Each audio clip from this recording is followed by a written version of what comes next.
Hi guys. तो देखो, आज है टेक्निकल एनालिसिस का वीडियो नंबर 6। आज हम लोग देखेंगे basically introduction of candlestick pattern. आज हम लोग किसी कैंडलस्टिक के बारे में नहीं जानेंगे, किसी कैंडलस्टिक पैटर्न के बारे में नहीं जानेंगे। उसका बेसिकली इंट्रोडक्शन क्या है, कैसे हम लोग आगे बढ़ेंगे और कुछ एजम्पशंस है उसको जानेंगे। ठीक है। फिर उसके बाद नेक्स्ट लेक्चर से एक एक करके जितने भी कैंडलस्टिक पैटर्न है धीरे धीरे हम लोग देखते जाएंगे। ठीक। चलिए शुरू करते हैं। देखो, कैंडलस्टिक पैटर्न की बात करें तो दो तरह के होते हैं। एक तो होते हैं सिंगल कैंडलस्टिक पैटर्न और दूसरे होते हैं multiple candlestick pattern. Single candlestick pattern कहने का मतलब कोई एक कैंडल होगा, उससे बेसिकली हम लोग जज करेंगे कि मार्केट में क्या हो सकता है। ठीक है, क्या बताना क्या चाहता है, एक सिंगल कैंडलस्टिक बताएगा। मल्टीपल कैंडलस्टिक पैटर्न कहने का मतलब ये है कि एक दो कैंडल, दो तीन कैंडल, चार कैंडल या फिर मल्टीपल कैंडल्स, कितने भी कैंडल हो सकते हैं, ग्रुप ऑफ कैंडल हो सकते हैं, वो आपको क्या बताना चाह रहा है उसके बारे में देखेंगे।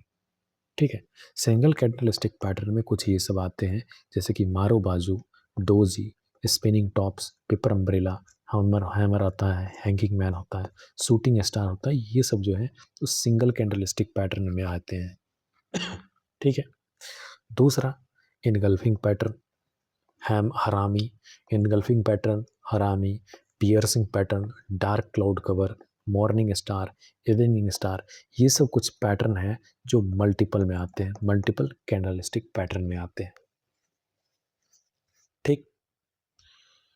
अब देखो, यहाँ पे नाम आपको थोड़ा अजीब लग रहा होगा, मारू बाजू, डोजी, ये क्या है, हरामी, ये सब क्या है। एक्चुअली ये क्योंकि आप पिछले लेक्चर में आपने देखा कि ये जापानीज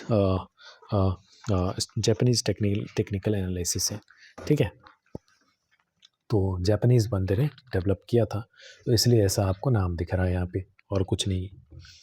अब थोड़ा हम लोग आगे बढ़ते हैं और एजम्पशंस की बात करते हैं। क्या आपको ध्यान रखना है, ठीक है, उस चीज़ की हम लोग यहाँ पे बात करेंगे। एजम्पशंस, इससे पहले भी हमने टेक्निकल एनालिसिस में 4 एजम्पशंस देखे हैं। पहले एजम्पशंस देखे हैं वो कौन से एजम्पशंस है, हाँ ये देखो, history tends to repeat itself, price moves in trend, the how is more important than why, market discount everything. ये 4 एजम्पशंस पहले देखे थे। इसके अलावा ये 2-3 एजम्पशंस है, उसको हम लोग जानेंगे। ठीक है, आइए देखते हैं। पहला,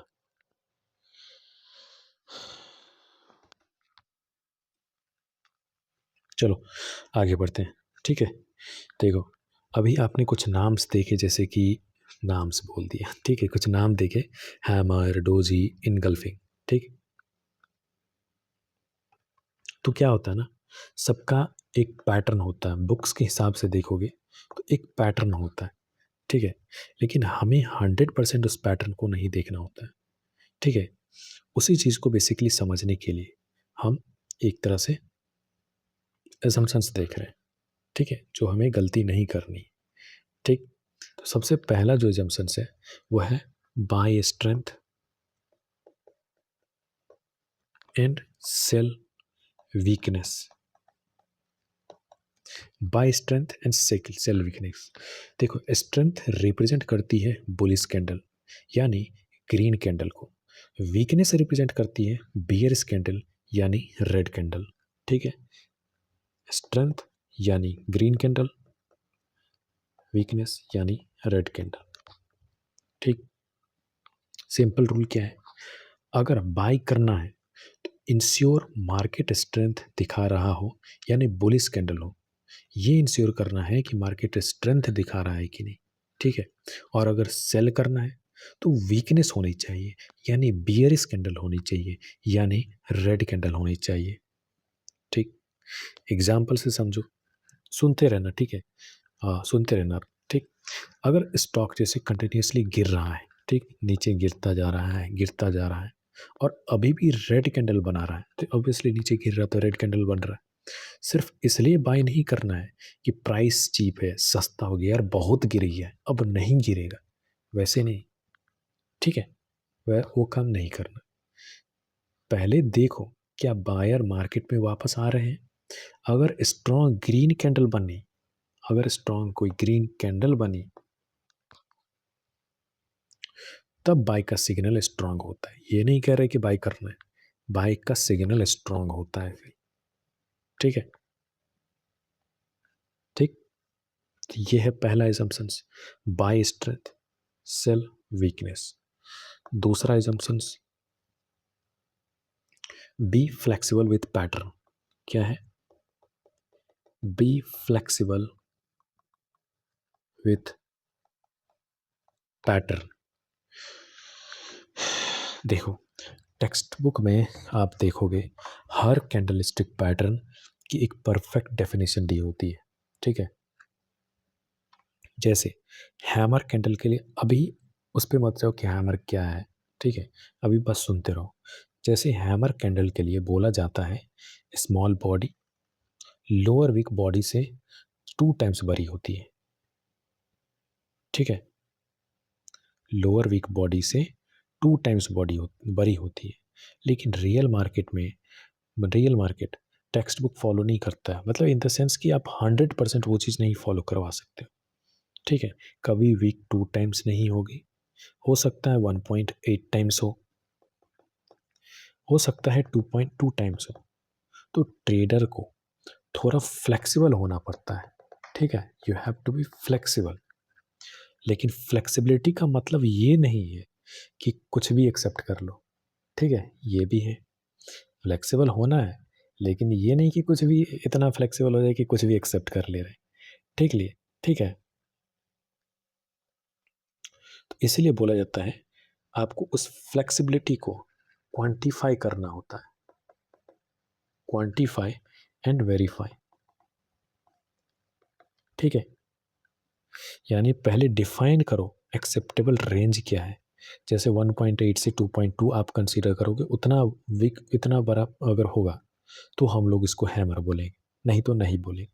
इससे कम हुआ 1.6 टाइम्स हुआ तो नहीं बोलेंगे कि नहीं नहीं ये नहीं है। तो वही चीज़ बोल रहा हूँ कि क्वांटिफाई और वेरीफाई करो। ठीक, ये है। तीसरा जम्पशंस क्या है? Look for pride trend, look for pride trend.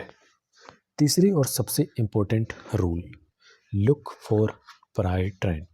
कोई भी कैंडलस्टिक पैटर्न तभी वैलिड होता है जब उसके पहले प्रॉपर ट्रेंड हो। रूल सिंपल है, अगर बुलिश पैटर्न देख रहे हो उसके पहले डाउन ट्रेंड होना चाहिए। अगर बियरिश पैटर्न देख रहे हो उसके पहले अप ट्रेंड होना चाहिए।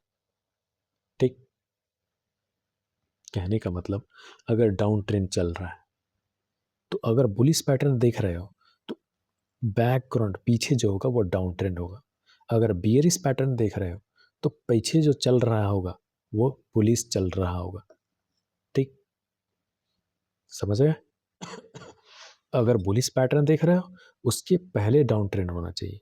अगर बियरिश पैटर्न देख रहे हो उसके पहले अप ट्रेंड होना चाहिए। ठीक, जैसे एग्जांपल ले लो कि हैमर क्या है, एक बुलिश रिवर्सल पैटर्न है। ठीक, हैमर क्या है? Bullish reversal pattern, bullish reversal pattern है। ठीक, तो जब आप बुलिश रिवर्सल पैटर्न देख रहे हो तो पीछे क्या होना चाहिए, पहले क्या होना चाहिए? पहले होना चाहिए डाउन ट्रेंड। समझ गए ना? ठीक, हैमर एक बुलिश रिवर्सल पैटर्न है, लेकिन हैमर तभी इंपॉर्टेंट है जब स्टॉक पहले गिर रहा था। ठीक है, अगर मार्केट साइडवेज चल रहा है और बीच में हैमर बन गया, उसका इतना सिग्निफिकेंस नहीं है। ठीक, उसको उतना वैल्यू नहीं देना है। इसी तरह एक और पैटर्न जैसे कि shooting star, bearish reversal pattern है, लेकिन वो तभी मैटर करेगा जब स्टॉक पहले अप ट्रेंड में हो। ठीक है, पहले अप ट्रेंड में होगा तभी इसका सिग्निफिकेंस है। ठीक है, तो शुरुआत में यही गलती होती है। इनिशियली शुरू शुरू में हर जगह हम लोग क्या करते हैं, वो एक कैंडल पैटर्न बना बताया और वो हर जगह ढूंढने लग जाते हैं। तो हर जगह नहीं ढूंढना है, प्रायर ट्रेंड आपको देखना होता है। ठीक है, तो 3 एजम्पशंस आपने देख लिया। बाय स्ट्रेंथ, ठीक, सेल वीकनेस वाला, बी फ्लेक्सिबल, ठीक है, चेक प्रायर ट्रेंड। ठीक है, समझे? तो ठीक है, यही था आज के लिए, बस इतना ही। अब क्या करेंगे हम लोग, धीरे धीरे एक एक करके हर एक कैंडल पैटर्न्स को देखेंगे। मारो बाजू, फिर डोजी, फिर spinning top, paper umbrella, shooting star, engulfing, hammer, harami, इन सब को एक एक करके देखेंगे। ठीक, तो आज के लिए बस इतना ही। धन्यवाद। चलिए।